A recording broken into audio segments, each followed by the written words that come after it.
Convolution जो है एक टॉपिक है जो इनवर्स लाप्लास को सिंप्लीफाई करेगा। जब हमारे पास दो या दो से ज़्यादा फंक्शन दिए गए हों जिनका इनवर्स लाप्लास निकालना हो, तो उस केस में कन्वोल्यूशन कॉन्सेप्ट जो है लगा के हम लोग इजीली कैलकुलेट कर सकते हैं। तो सबसे पहले तो इसमें देखना है कि दो फंक्शनों का जो प्रोडक्ट होता है उसको कैसे हम लोग इंटीग्रेशन के फॉर्म में निकालते हैं।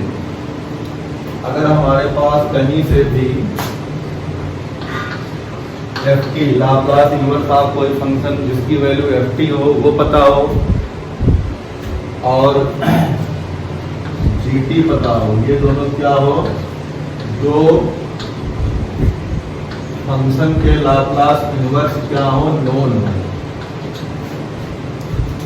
दो फंक्शन के लाप्लास इनवर्स अगर हमारे पास नोन है तो अब ये जो है हमारे पास इस तरह से अगर हम लोग कोई चीज़ निकालना चाहें, Laplace inverse of product of two function जिसे हम लोग एच टी कहेंगे, इसकी वैल्यू जो है कि हमारे पास F T into G T जो होगी उसको इंटीग्रेशन के फॉर्म में जो हम लोग करना चाहेंगे तो कैसे उसको लिखेंगे ये है। तो ये जो है H T equal to F T dot G T की जो वैल्यू आएगी वो आएगी integration 0 to U 0 to T. हमारे पास जो है इंटीग्रेशन 0 टू टी हो जाएगा। पहला जो हमारे पास एफ टी था उसको हम लोग नाम दे देंगे एच यू और G of H minus H G of T minus U कर देंगे, G of T minus U D U कर देंगे। तो इस तरह से जो ये सॉल्व होकर जो वैल्यू आएगी ये फंक्शन ऑफ टी आएगा, मतलब लाप्लास इनवर्स जो निकालती है वो भी फंक्शन ऑफ टी होता है। तो ये कॉन्सेप्ट हमारे पास यहाँ पे पूरा हो जाएगा। F U D T U minus U D you निकल जाएगा। कंडीशन ये है कि एफ टी और जी टी पता होना चाहिए। अगर हमारे पास पता है तो इस तरह से हम लोग जो है कन्वोल्यूशन कॉन्सेप्ट का यूज करके इनवर्स लाप्लास किसी का निकाल सकते हैं। इनवर्स लाप्लास या इनवर्स लाप्लास निकालने के लिए जो होता है मेथड बहुत कम है और कभी कभी क्वेश्चन बहुत कॉम्प्लिकेटेड हो जाता है। उस क्वेश्चनों को सॉल्व करने के लिए ये हेल्पफुल हो जाएगा। अब इसके ऊपर कोई एग्जाम्पल लेते हैं, एग्जाम्पल से इसको हम लोग समझते हैं। तो यहाँ पे हम लोग इस चीज़ को जो है चार्ट में लिख देंगे तो हमारे पास जो हो जाएगा एफ टी और जी टी की जो वैल्यू आएगी integration 0 to T F U G of T minus U T U. ये जो है हमारे पास कन्वोल्यूशन थ्योरम का छोटा मोटा सा डिफिनीशन से जो है इसका फार्मूला है। अब इस फार्मूले को यूज करके हमें क्वेश्चन करना है।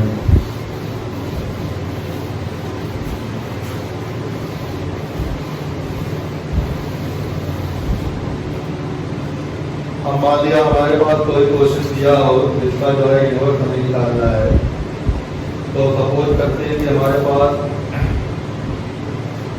यूजिंग कन्वोल्यूशन थ्योरम फाइंड, तो हमारे पास जो है ये दिया गया है find Laplace inverse of 1 upon s plus 1 into S square plus 1। इसका हमें लाप्लास इनवर्स निकालना है। तो अब इसके कई क्वेश्चन, इस क्वेश्चन को सॉल्व करने के हमारे पास कई मेथड हो सकते हैं। तो सबसे पहले हम लोग क्या कर सकते हैं, इसमें जो है हम लोग दो फंक्शन ढूंढेंगे। अगर कन्वोल्यूशन थ्योरम लगाना है, कन्वोल्यूशन थ्योरम लगाना है तो दो क्या ढूंढेंगे, दो फंक्शन निकाल ढूंढेंगे। तो हम लोग मान लेते हैं एफ टी जो आएगा वो लाप्लास इनवर्स ऑफ किसी एक फंक्शन को मान लें 1 अपॉन एस प्लस 1 आएगा। ठीक इसी तरह से जब जी टी आएगा वो हमारे पास लाप्लास इनवर्स ऑफ दूसरा का जो बचा है एस स्क्वायर प्लस 1 आएगा। इनकी वैल्यू जो आएगी e की पावर माइनस टी हो जाएगी। इसकी वैल्यू हमारे पास जो आएगी साइन टी हो जाएगी। ये हमें पता है। एफ टी और जी टी की वैल्यू हम लोगों ने डिसाइड है, ढूंढ लिया या नोन की, तो उसको हमने लिख लिया।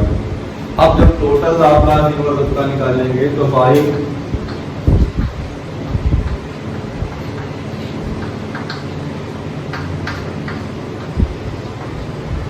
बाई कन्वर्जेशन थ्योरम जो करेंगे पूरा लिख दो।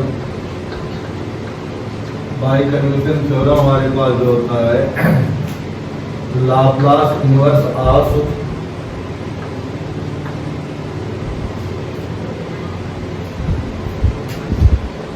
F S G S equal to हो जाएगा इंटीग्रेशन 0 to t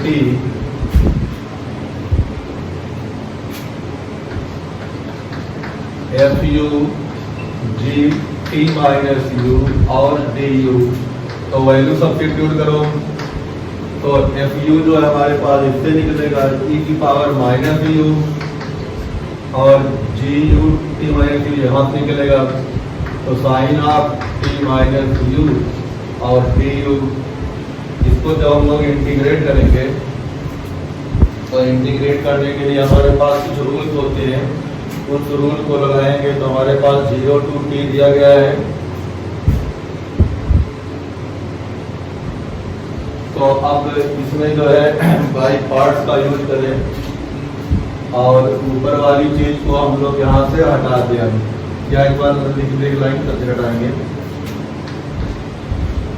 तो यहाँ पे हमारे पास देखो आएगा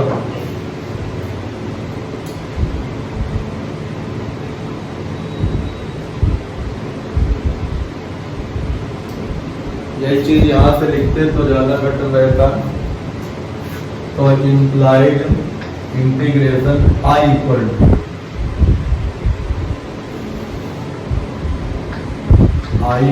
to integration 0 to t e की power minus U sine T minus U T U.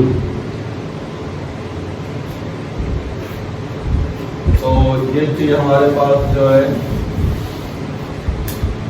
तो ये इक्वेशन नंबर 1 हो जाएगी। इसको इंटीग्रेट करते हैं हम लोग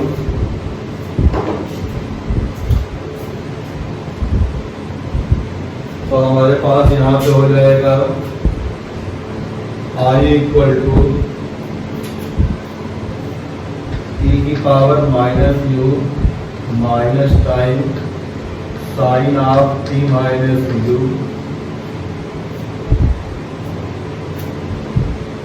तो upon -1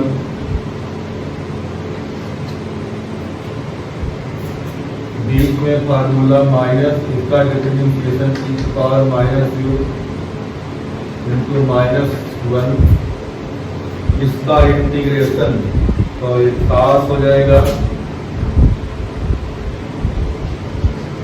cos of T minus U यहाँ पे कास खुद ही आएगा ये और यहाँ पे हो जाएगा तुम्हारे पास साइन इसका इंटीग्रेशन करेंगे तो हमारे पास हो जाएगा साइन और ऊपर माइनस नीचे माइनस एक माइनस और आ जाएगा तो हमारे पास हो जाएगा ये अगेन माइनस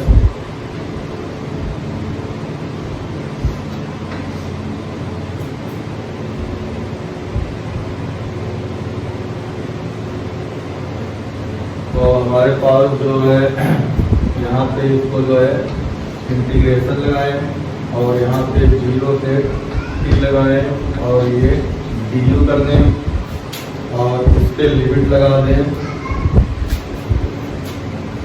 इस पे लिमिट लगाएंगे 0 to t तो ऊपर की लाइन हम लोग यहाँ से हटा रहे हैं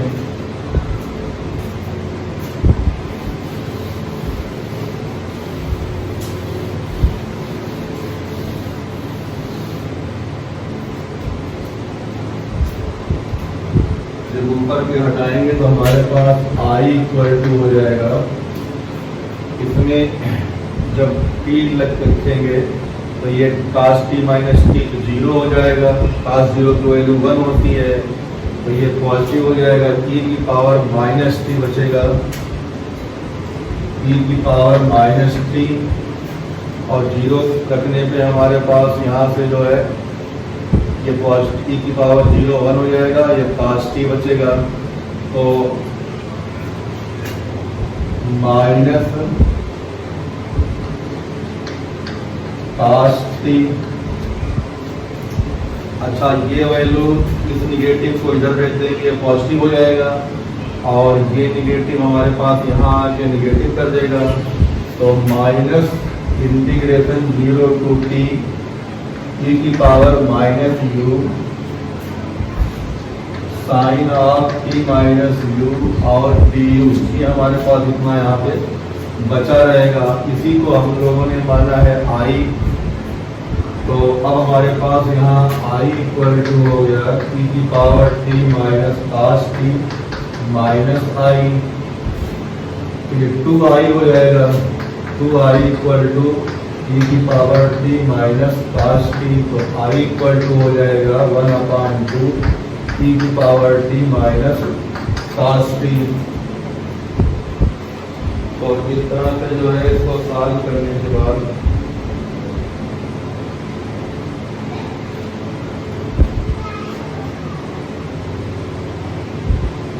1/2 e की पावर माइनस t।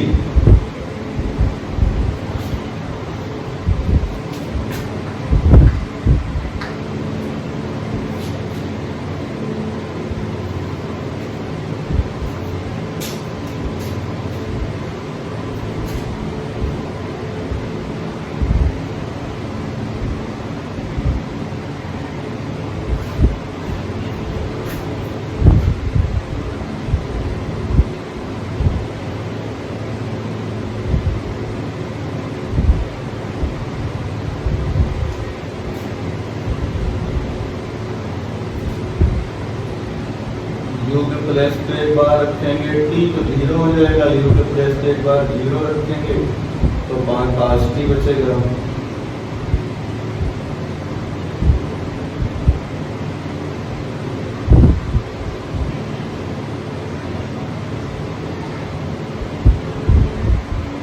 तो 1/e की पावर माइनस 1/2 e की power minus t minus cos t, sine t कहाँ से आ गया?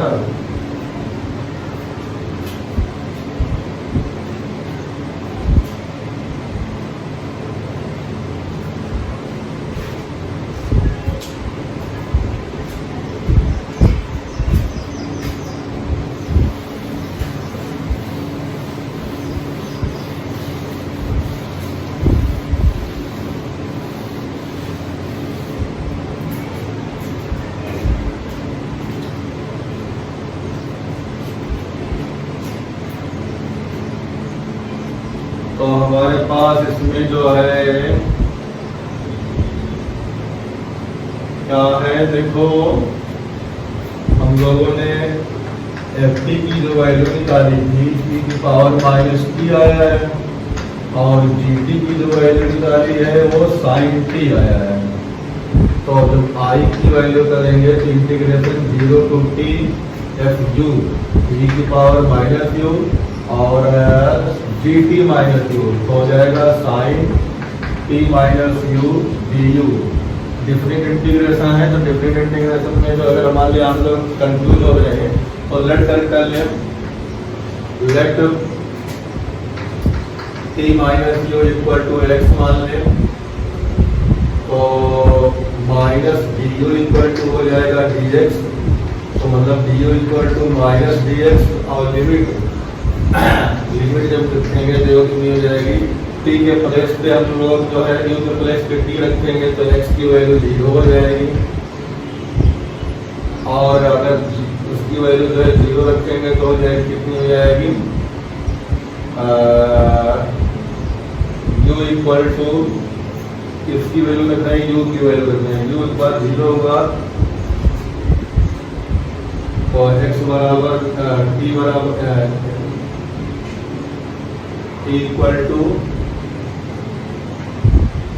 x u इक्वल टू 0, और अगर हम लोग u की वैल्यू जो है t रख दें तो x बराबर 0 हो जाएगा अगर u की वैल्यू t हो जाएगी।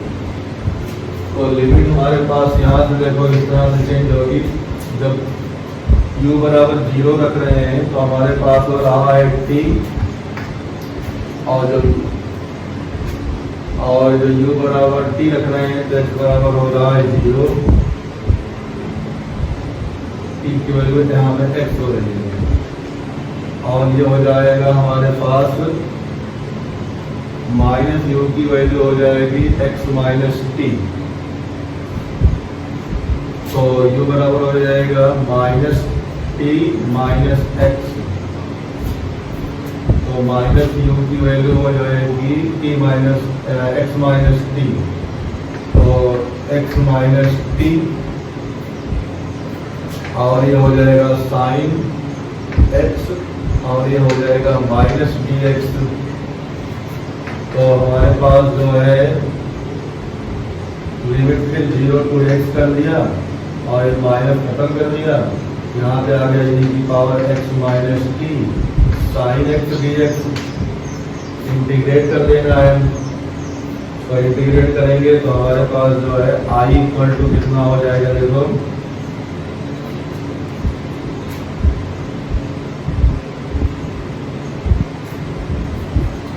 जब हम लोग इंटीग्रेट करेंगे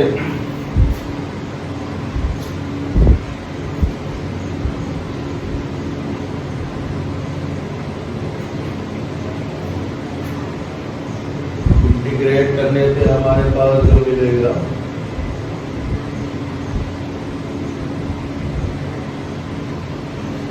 तो इसको जो है थोड़ा सा और इजी कर लेते हैं।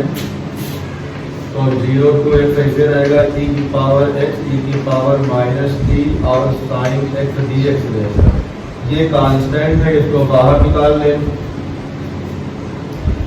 इसको बाहर निकालेंगे तो हमारे पास जो है ऊपर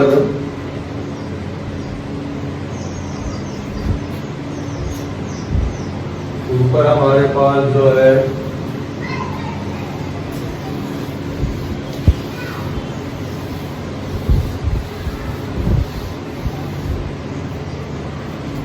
तो i इक्वल टू इंटीग्रेशन, तो e की पावर माइनस टी बाहर चला जाएगा,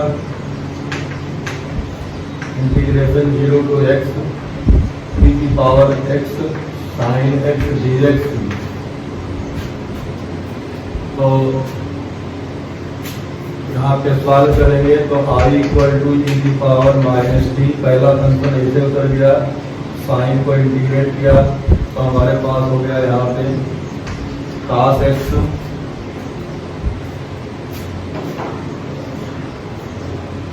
और ये फार्मूले का माइनस हो गया, फिर फार्मूले का माइनस होगा, इसका डिफरेंशिएशन यही होगा। इसको इंटीग्रेट करेंगे तो हमारे पास जो है हो जाएगा साइन एक्स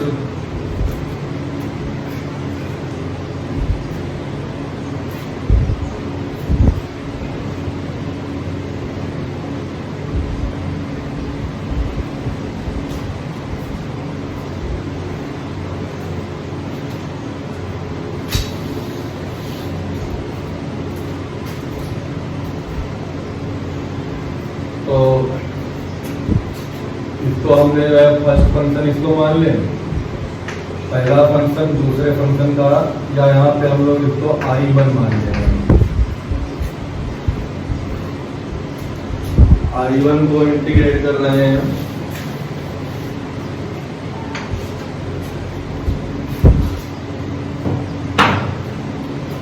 तो I1 इक्वल टू हो गया इंटीग्रेशन 0 to x e की power x sine x D x.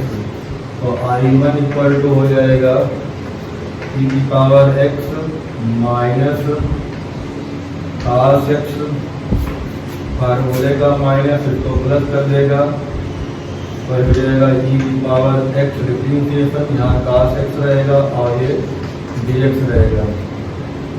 फिर अगले केस में हो जाएगा I1 equal to minus e की पावर x cos x ऐसे रहा, फिर इसमें हाईलाइट लगा दिया तो पहला फंक्शन ऐसे रहा, इसको इंटीग्रेट किया तो साइन एक्स हो गया माइनस e की पावर x, यहाँ पे साइन एक्स डी एक्स हो गया। तो ये चीज़ हमारे पास फिर क्या हो गई, I हो गई, I1 हो गई। तो 2I1 इक्वल टू हो जाएगा e की पावर x बाहर आ गया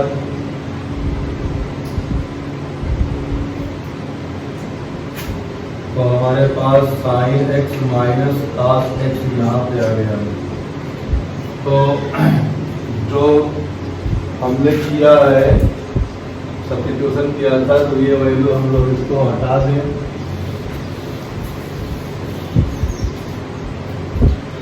तो I इक्वल टू हो जाएगा e की पावर माइनस टी। I1 की वैल्यू आएगी 1/2 e की power x sin x minus cos x। तो I इक्वल टू हो जाएगा, इसमें लिमिट डाल दो। लिमिट कितनी है? लिमिट हमारे पास है 0 से x। तो 0 से x लिमिट डाल देने से हमारे पास e की पावर माइनस टी ऐसे रहेगा। तो e की पावर x ऐसे हो जाएगा। ये 0 से x नहीं होगी, 0 से t होगी।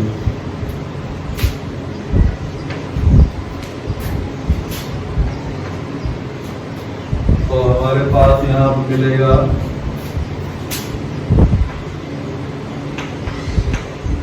e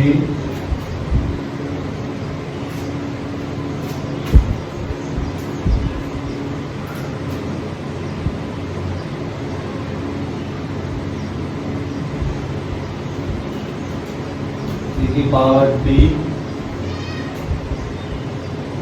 और sine T minus cos T और माइनस e की power 0,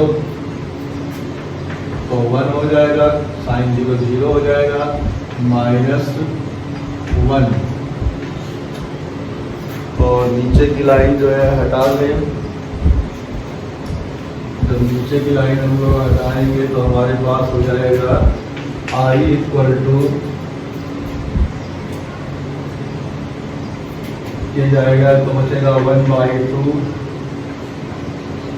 sign T minus cos T, और ये जाएगा तो 1/2 तो रहेगा ही, प्लस हो जाएगा e की पावर माइनस टी।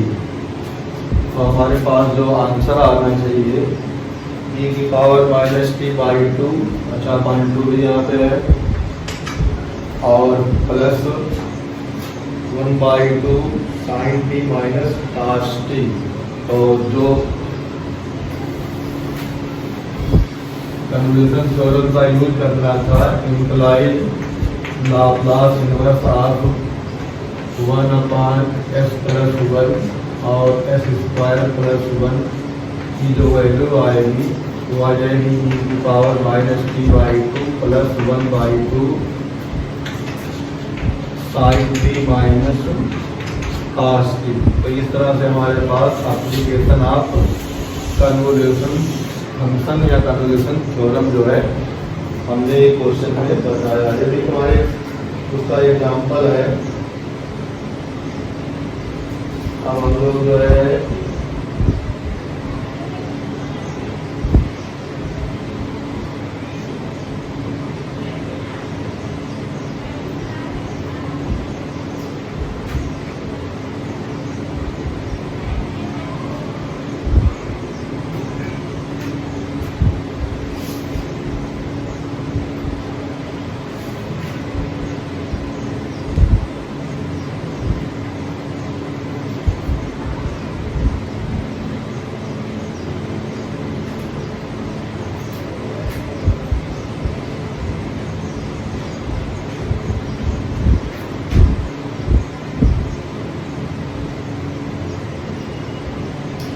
एक क्वेश्चन और करते हैं इसी थ्योरम के ऊपर।